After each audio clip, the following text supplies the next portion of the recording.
Good morning, all. After a long time, I just wanted to speak some few words about chest physiotherapy in intensive care units.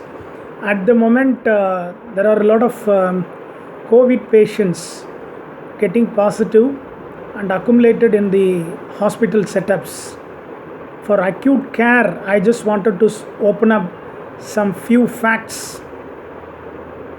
Actually, high risk, which is very considerable thing that for as a physiotherapist we need to appropriate with adequate personal protective equipment PPE, because once you called by the physician or anesthetist to the intensive care unit for chest physiotherapy to some other patients, but because most of the hospitals not provide an adequate potential COVID intensive care wards and non-COVID wards, because it's quite impossible in our context, Indian and Tamil Nadu context, mushrooming of so many patients and giving adequate bed facilities is very difficult. So we need a negative air pressure rooms for the aerosol generation is very important, with adequate personal protective equipment, how they are following in Western countries and even in other states also. And need an equipmental assistance. There are a lot of equipments which can be used for rehabilitation in the intensive care unit. For example, the respiratory equipments and mobilization equipments, the equipment which can be utilized for mobility, make the patient to turn to the opposite side or just turn to the prone ventilation. We need an rehab equipments. So these storage must be kept in an ideal place, and it must be perfectly disinfected frequently to avoid the spread of cross infections. Possibilities of cross infections are more even when we use a full PPE. 5 to 10% chances are more prevalent, as I have been already expressed in another audio clipping. Even the personal risks for physiotherapists are definitive. High risk in COVID-19 patients in the isolation areas, say for example 45 to 55 years old, those physiotherapists who are using an immunocompromised drugs are associated with comorbidities of diabetes, cardiac heart diseases, or renal involvement or malignancy, or COPDs, as well as hypertensive patients, hypothyroidism, and other important underlying predisposing causes are very essential, even with anemia also. So no use of chest physiotherapy is another important hint I just wanted to give. I am sorry to say this. Next, doctors referring blindly without knowing 90% of which is indicated and contraindicated, and respiratory physiotherapy is no use in case of COVID-19 patients with hypoxemia associated with myocarditis. Say for example, the patient is getting respiratory suffocation on third day and coming to the hospital with respiratory suffocation without knowing they are having an oxygen insufficiency, that is called as a happy hypoxia. When we check, instead of 100 it is 90 or 80 or 85, need immediate O2 oxygen saturation for that particular patient. Once it's getting down, it may lead to myocarditis and sudden cardiac arrest. This is the situation. And patient with acute respiratory failure, ARDS, acute respiratory distress syndrome, which may lead to multi-organ failures also. So do not warrant any physiotherapy.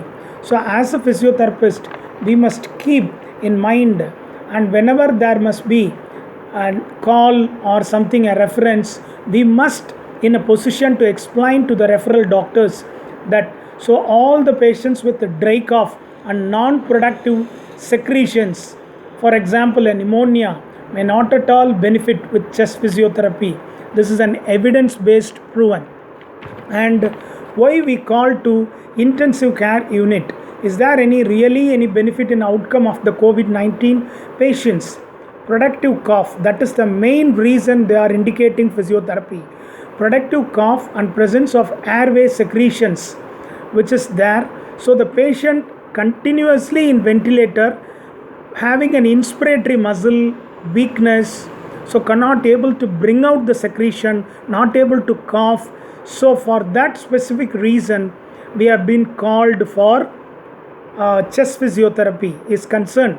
But that is very 10% of the population in the COVID positive patients having a productive cough with secretions in the chest leads to this difficulties of ventilator associated inspiratory muscle distress or weakness associated with upper and lower limb fatigues, all those things. But once they have been called for this thing, we need a high risk because PPE must be adequate with this cough and secretions, possibilities of aerosol generation, 90% of the risks acquired for physiotherapist. So physiotherapist possibilities to get cross infections. So negative air pressure room equipments with adequate PPEs are must to go inside the intensive care unit. Patients with associated respiratory morbidity or metabolic, any other neuromuscular involvements, all those things I have already explained. Prolonged ventilator associated inspiratory muscle weakness, not having a strength to huff and cough, all those things they called for physiotherapy. So patient with improved saturation responds to positioning, reduced fatigue and breathlessness post therapy. So after wean from the ventilator, they have been planned for physiotherapy. After weaned from the ventilator they wanted to extubate from the ventilator, they called physiotherapist for prone ventilation to get adequate oxygen and good secretions to come down. These are all the main reasons they used to call for physiotherapist to the intensive care unit for COVID-19 patients. So here are the recommendations: body positioning of the patient, ventilation perfusion ratio and oxygenations, airway clearance secretions, chest percussions, breathing exercises. After we ask the staff nurse to do the suctioning by the staff nurses. These are all the things that we used to do routinely for the other COPD, OPC poisoning, other type of patients who is acquired with the productive secretions and difficulty in doing a cough out, but not for the COVID-19 patients, which is very high risk. So physiotherapist with adequate measures to get closures and contact to give all above therapeutic maneuver, recovery rate 90%, fatal mortality rate for the patient. So recovery rate is very minimal. So waste and also the chance of getting cross infection for the physiotherapist is 5 to 10%, risk is more. So this is a very important thing I just wanted to emphasize in this video.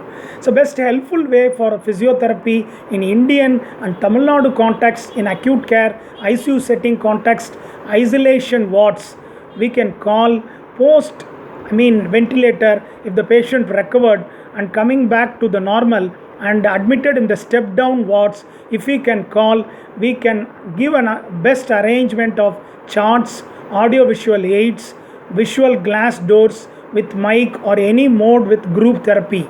There are a lot of asymptomatic individuals, mild symptoms associated with post-ventilated musculoskeletal fatigue. So what we can do is we can give an announcement through the mic out from the door of glass, and we can view the patient through the glass doors, ask them to walk 6 minutes and find out whether there is any breath difficulty between the 6 minutes. According to that, we can plan the exercises and teach group exercises or upper and lower limb exercises and breathing upper, middle, lower. As usual, we used to do diaphragmatic breathing and chest breathing.